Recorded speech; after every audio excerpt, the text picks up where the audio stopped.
And the federal government has estimated that we need a 34% increase in the number of STEM majors in order to meet the demands of our economy, of our growth in the technology sector, but also our national security. National security, that's what I was going to ask you about next. I'm actually studying geospatial intelligence, and so that's a field that I'm really interested in. I was going to ask you if there are any applications to national security from this discipline. Oh, absolutely. I mean, we're aware that the National Security Agency has been in the press a lot lately, and they are the world's largest employer of mathematicians. The amount of data that they collect in trying to protect our country is vast. It is classified as to how much they collect, but it is much more than what Walmart is collecting, and they've got to find the terrorist needles in the haystack amongst a lot of innocent people in order to help keep us safe. And in fact, it was known in the 9/11 Commission report that the NSA had gathered enough information combined with the Central Intelligence Agency to stop 9/11 from happening. The information was there. It was stored on in files and on their hard disks, and they were not able to process the data fast enough to catch and stop 9/11 from even happening. So it gives you a sense of the urgency and the importance of just from a national security standpoint. And that's especially tricky because if you're going to work in national security, you need to be a U.S. citizen. They're not going to hire foreign nationals to be their analysts. And so, it's not enough to just say, oh, well, let's let China be good at math and we can be good at other things. We actually, as a matter of the health of our country, we need to be good at mathematics. And I was gonna ask about that. There's this 34% that we need to fill in the next few years, and we've only got this program's been 7 years in the making, right? This is the very first year that it's been at BYU, and we've got 19 students. That's right. Do we have, and that's not going to fill the 34%, but do we have plans on pulling in more students? Or? Yes, absolutely. So we can take 40 in our pilot. So it's really the goal right now isn't to meet the 34%. The goal right now is to get the program really working well so that we can export it to other universities and so that it can grow from there. Certainly, I expect that our next group will be a lot bigger. I'm actually very happy with only 19 students this year because we're in this development stage. We're experimenting. I don't really want too many students in the program. 19 is a very healthy number, and for a first year for any program, I think that's actually pretty good. The students are taking quite a risk, majoring in an unknown major that there's no track record for, except for what they've seen in the impact program, and to say, yes, I'm going to major in this and put all my chips into this program.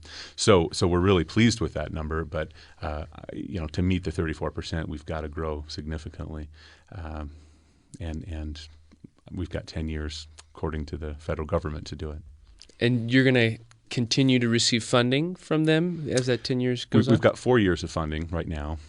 That's about the farthest you can get on any horizon with the federal government, but I anticipate that we'll get more because we're doing good stuff. And I'm sure you've become you're going to become, if not already, very close with that small group of students. Oh, absolutely, yeah. And in fact, they're becoming very close with each other just in the 4 weeks that they've been in the program. One of them said to me the other day, she said, I feel like, these other students are all my best friends now because they're spending so much time together and they're working in this, very collaborative, trusting environment. And because they're spending so much time together, they just become fast friends and they're starting to socialize beyond just getting homework assignments done. Going and doing activities together is kind of a cool thing to see. Has there been any press coverage for this? We really haven't pushed the PR button too much on getting things ramped up yet. We've really been focusing on getting the program built up. Right. With this grant, of course, we're going to have a press release in the next couple of days come out, and there'll probably be a few articles in the local papers. But for the most part, we're in experimentation mode and rapidly developing the content that's just right around the corner that the students will be doing in a couple weeks. And so That's really our focus. But I do anticipate getting a fair amount of press coverage down the road, especially as the students start placing in top companies, and as we have big name companies coming into the classroom to try to recruit these students, as we've gotten a lot of signals that they will be. I anticipate that we'll be getting a lot of press coverage from that as well. One of the things that initially caught my eye about this program is that you had said that you anticipate that this will be boasting the highest starting salary from undergrads from BYU. Yeah, I anticipate that it will. I mean, one of the hottest areas right now for any job in any major is data science, and that doesn't really hit a single major. That includes computer science and statistics and mathematics. But because of this combination of skills that these students are learning, we're getting really, really positive feedback from the business sector, and so we're going to be working with them and negotiating some high salaries and giving them access, if they do come in with high salaries, to the students, so that they can save a lot of time and money recruiting the very best here at BYU. But I anticipate that it will be in just a couple of years the highest paid major on campus. So if I'm at home and I'm listening to this and I'm thinking, man, maybe exercise science wasn't such a good idea, is there any way that I could switch over, or does it have to be? Do I need a really strong background in mathematics to get into this program? Well, you do. I mean, it is a very intense program with a significant amount of mathematics content.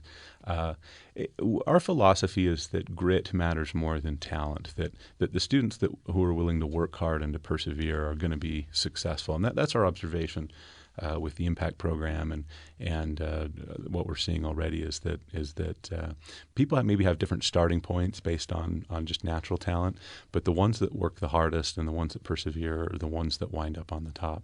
And so, if somebody is interested in this, I would encourage them to move forward with it, even if they have doubts in their capabilities. If they're just willing to be tenacious, they're going to be successful. Certainly, there's another aspect of this program that I didn't mention, and it's this: we have concentrations that the students do. So there's right now 25 different areas that you can study. 25? That's a lot. Yeah. It's they're kind of like minors. We call them concentrations. These are clusters of courses that we've negotiated with various different departments across campus that are outside of mathematics. And the point of this is that you learn the mathematics, the statistics, and the computer science in this program, and then you go and pick a concentration area to apply that information. So if you are interested in something like exercise science or biology or geosciences, chemistry, you can be in this program and then do the concentration. And what we've seen with the impact program is that the students who have done this have placed at the very top graduate programs in these other disciplines. So they've been highly touted and highly recruited from graduate programs, as well as companies and industry. And so I think we've got the right combination of mathematics and statistics and computation for companies and for graduate programs to recruit these students into. And so if you have an interest that's or very diverse interests, this program is still a very good fit for students. So that concentration doesn't limit you at all? No. If you're very interested in biology and you want to approach biology from a mathematics point of view, or exercise science or geosciences, you could go and major in those fields themselves. But if you're particularly good or excited about mathematics, then this program would give you a pathway to getting into those fields and being able to leverage that interest and that excitement for mathematics in those different disciplines. Before you shared examples of how mathematics applied to these different fields, I would have never have thought that it could be used in that way. Yeah, it's really interesting to see how mathematics just in the last 10 to 15 years has really exploded in these other disciplines, and it's in large part because of this data deluge. Just the sheer amounts of data that almost every industry and every discipline is facing, and they need new ideas for how to deal with the vast quantities of data. And so there's actually been some new techniques that have come out of mathematics just in the last 15 years that are groundbreaking in lots of other disciplines. That things that weren't even feasible to do in the previous generation are now things that undergraduates can do. Which is actually really interesting because in a traditional math degree, calculus is like 300 plus years old. Newton did it right in like the 17th centuries, and then it got developed more in the 18th and 19th centuries. But when you get a math degree, a regular old math degree, for the most part, there's very few concepts that you will learn that are less than 100 years old. In our program, you're going to be learning things that have been developed in the last decade. And that's the difference. The focus is on getting undergraduates ramped up in the right areas of technology, in the right areas of statistics and cutting edge stuff. Yeah. Very cutting edge stuff that is accessible to undergrads. Actually, it has to be very well trained undergrads, and it's a very rigorous program. So it's not something that you can do like the next day after calculus. But you can, get there by your senior year, and you're doing things that are hot areas of mathematics. Thank you so much for coming in, Jeff. We're excited to see what comes from this program, this new program at BYU. Well, we're very excited too. It's a great deal of work pulling this off, and it has been for the last several years. But we're very excited to see this program starting to get off the ground, and our preliminary results are looking really good.